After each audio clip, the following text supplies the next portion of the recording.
There are three different ways subtraction problems can be presented, and I'm going to show you all three with the simple problem 10 take away 6. Now the first one is the most common, and it would be presented something like this. If I've got 10 Unifix blocks and I take away 6, how many have I got left? So the way that this question is phrased makes us want to start at the 10 and count back 6 until we're left with our 4. So it prompts us to think in terms of counting back. The next way goes something like this. I want to have 10 Unifix blocks, but right now I've only got 6. How many more would I need to get to 10? Now the way that this question's phrased, now we're probably more likely to think, well, let's start at 6 and count up how many more to get to 10. If I count up from 6, 7, 8, 9, 10, there'll be 4 more to get to 10.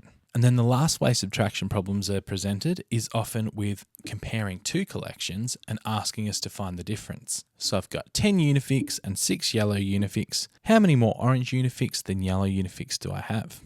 And we can see that it is 4, thinking about the difference between 6 and 10. Now this can definitely get confusing for kids. So what I like to do is talk about, well, what do all these three different representations have in common? The thing that ties them all together is that we know the whole, which is our 10. We know one of the parts, which is our 6, and our objective is to find the missing part. So every time I'm teaching subtraction, I'm really trying to emphasize that we know the whole and we're trying to find the missing part, and we can choose how we want to go about finding that missing part. Because sometimes it's easier to start at the missing part and count up. Sometimes it's easier to start at the whole and count down. It really just depends at the actual problem put before us. So for example, let's say the question was 23 take away 4.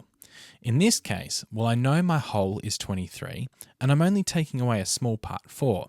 So in this case, I'm going to use the count back strategy, and I'm going to count back by splitting my 4 into a 3 and a 1, knowing that 23 take 3 is 20 and 1 more, I'll be left with 19. So because my whole was large and I'm only taking a little part, working backwards made more sense. But now let's flip the question. Let's start with our 23 again, but let's say the question was 23 take 18. So this time to find my missing part, I'm going to start at 18 and count up. And I know that 2 more will get me to 20 and 3 more after that will get me to 23, so it must be 5. Then lastly, let's say my question is 23 take 13. So in this case, I'm not necessarily counting up or counting back. I'm just using my place value knowledge, knowing that when I compare 13 and 23, I just know 23's got 1 more 10. So then once I've gotten students to make some models like this and practice a few of these questions, both counting up and counting back, I would give them some problems and get them to, before they start to solve, think about which strategy they want to use. What would be the best strategy? So here if I've got 36 take 7, well this time I'm going to count back. So 36 take 6 would be 30 and then take 1 more, 29. Now this time with 81, I've got 81 take 78. This is quite a large part and it's quite close to 81. So this time I'm going to start at 78 and count up how many more I need to get to 81. So then I know that 2 more from 78 will get me to 80 and 1 more will get me to 81. So the answer to that is 3. Same again with this one. I've got 104 take 95. 95 is quite close to 104. So again, I'm going to count up.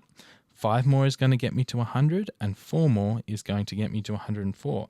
So really it's just 5 plus 4. So the answer to this must be 9.